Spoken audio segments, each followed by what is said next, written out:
Hello guys! Hello yan. Good afternoon. Dadalhin ko kayo sa Vanilla Beach o mas kilala siyang Las Cabañas Beach. So, dito tayo sa kurong-kurong yan. Makikita nyo yung Double Gem Resort. Dito pa yan sa kurong-kurong. So, dadaan tayo saglit sa Stunning Republic. Diyan nag-work yung hubby ko. So, pasok tayo saglit. Silipin natin yung Stunning Republic para may idea kayo kung anong meron sa loob.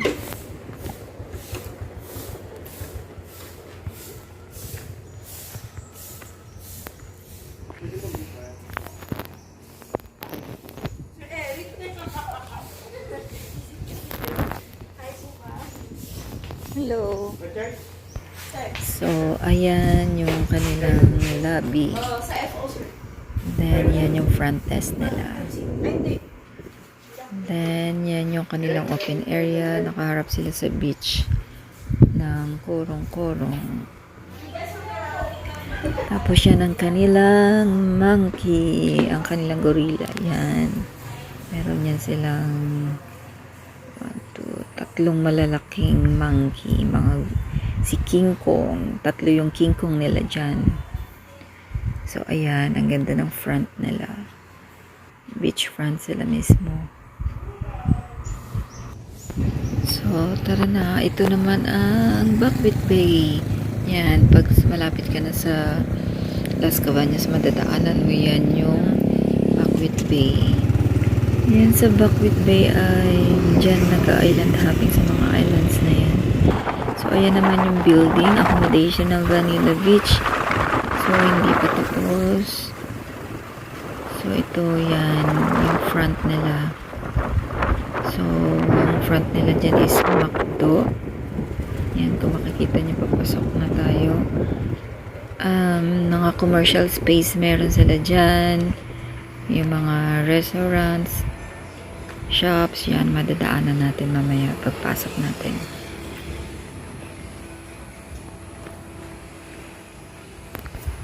So, ayan si McDonald's.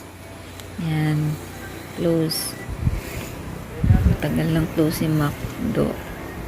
Dati sobrang pila dyan. Halos ubos ang pangarap mo kakaantay sa sobrang haba ng pila. So, ayan yung mga commercial spaces nila. Yan, ang aking hubby kasama ko. Yan. Yan, tutur ko kayo ngayon sa loob. Yan, kung anong makikita dito, papunta sa beach, kung ano yung mga madadaanan natin.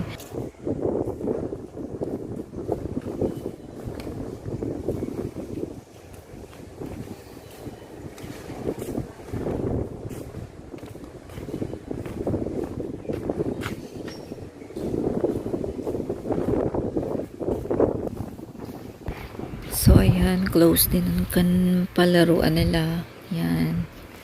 Mga zombies. Yan.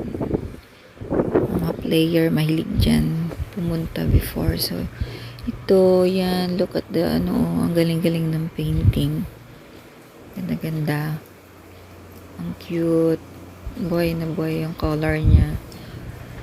So, ito, papasok ulit tayo sa mga commercial spaces na actually close. Yung iba mag-open pa lang, nag-close agad. Soft opening pa lang. Ayan, kung makikita nyo maraming mga shops. May gym. Yan, yung gym. Yan, ang ganda-ganda ng mga shops and restaurants dito. Mag-enjoy kayo.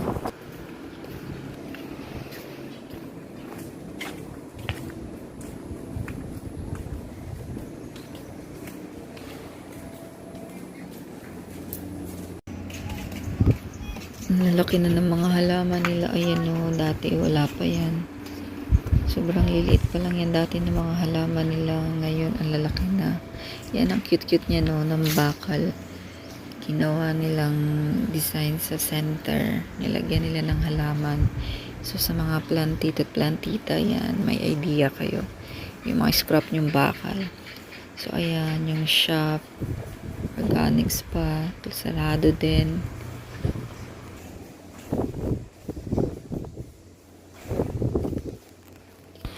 look ko, tingnan nyo. Yung mga halaman na yan, sobrang liliit pa yan before. Ngayon, matangkad na sa amin. Nalaki na ng mga halaman nila.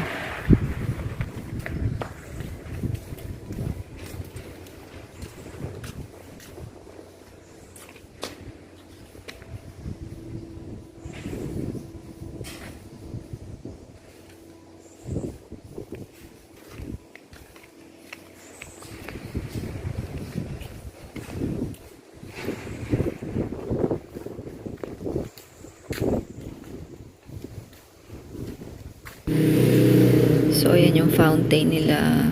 Walang water. Ayan, shops din yan. Shop din yan. Ayan, mga souvenir shop. Yan, meron yan dyan. Alam nyo ba dito before, mga ganitong oras, 5 p.m. onwards or 3 p.m. onwards dito sa area na to, sobrang dami yung mga tourists dyan, kahit locals. Yan, marami kasi ditong mga gutong galing sa beach. Yan, dyan nag-snacks, yung iba hanggang gabi nandyan na for dinner. Kasi sa sobrang dami, minsan hindi ka makakuha ng pwesto. Kasi nga yung mga restaurant dito is hindi pa ganun kalalaki yung space nila. So, ayan. Pansin nyo. Ang ganda-ganda ng mga shops.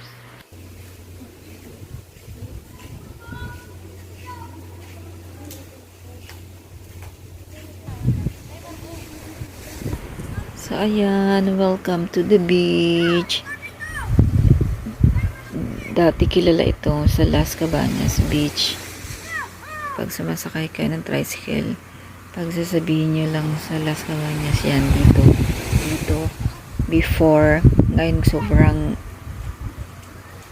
sobrang halos walang tao. Pero before, alam nyo ba na from 10 a.m. until 6 p.m. after sunset, sobrang daming tao dyan, dulo to dulo. Doon, mula dun sa kabilang side, yan, mula dun sa kabilang side hanggang dito sa may kabilang side. Halos minsan nga wala ka na madaanan kasi nandyan nagsasunbathing yung mga, lalo mga foreigner.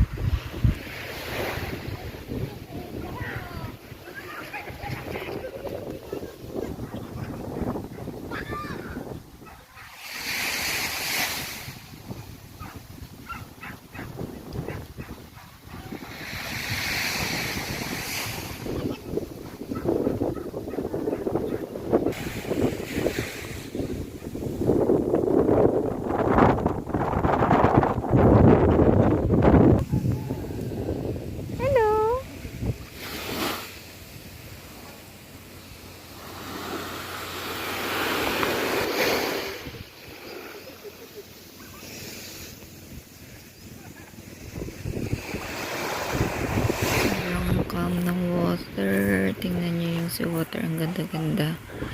Yan yung ito, ayan, kita nyo ang ganda-ganda ng beach, sarap tumambay, lalo sunset, kaya dinadayo talaga tong area na to.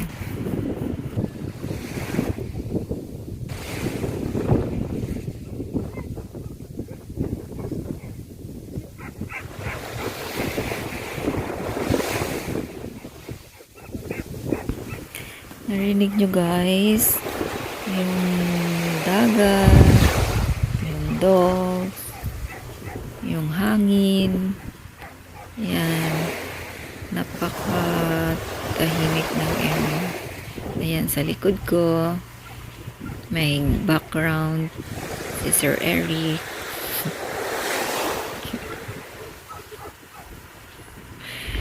Feel niya sa beach. Ayan si Mana, naka-shades kasi masilaw, taas pa ng araw, naka-face mask din kasi wala ng face mask.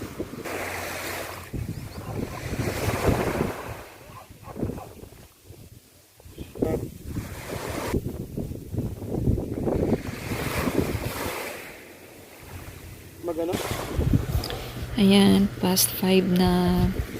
Pababa na yung araw.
So, ayan, nag-i-enjoy yung mga dogs.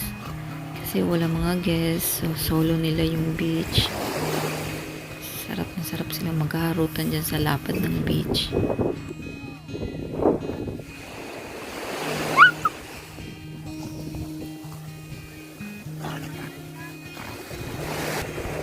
O, ayan, gusto makiharot.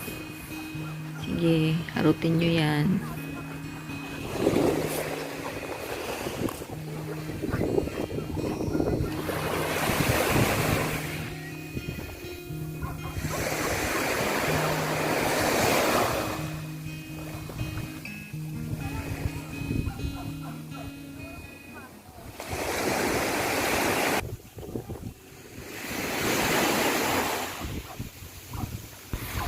So, ayan guys, magsi-6 na, uwi na kami. Pakita ko sa inyo yung palabas nito, kung ano pang ibang makikita.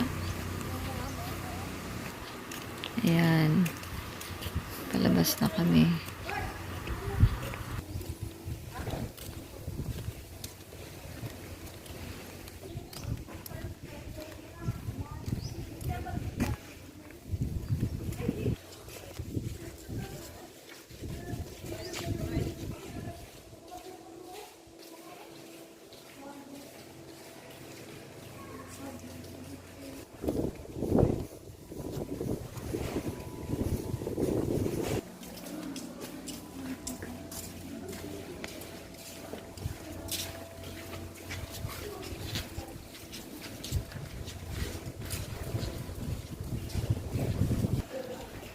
Yan nyo guys, ang ganda-ganda ng ano nila, mga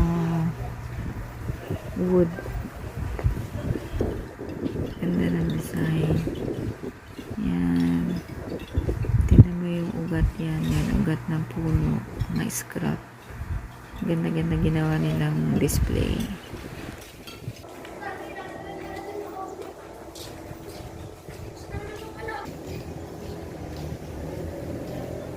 Guys, yung likod kanina ng ano, bahay kubo na may paint. Ayan, ganda-ganda, very colorful. Ang cute ng pagkaka-paint nila.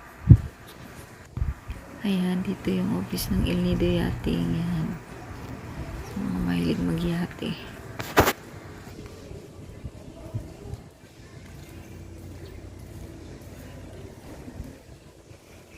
So, ayan, ang likod ng McDo. Ayan. Kita nyo, sarado lahat. Walang naka-open. Pati yan yung playground. Yan. Palaruan ng mga bata. Ganda-ganda ng halaman nila. Ang laki na. Yan. Dito yung take-out natin ng McDo. Yan. Sobrang haba ng pila dyan dati. Lalo ng opening yan. Take-out nila yan. Yan yung loob ng McDonald's. So, ayan yung Lime Resort guy. Bagong soft opening pa lang nila. Nakaraan dyan si Papa P.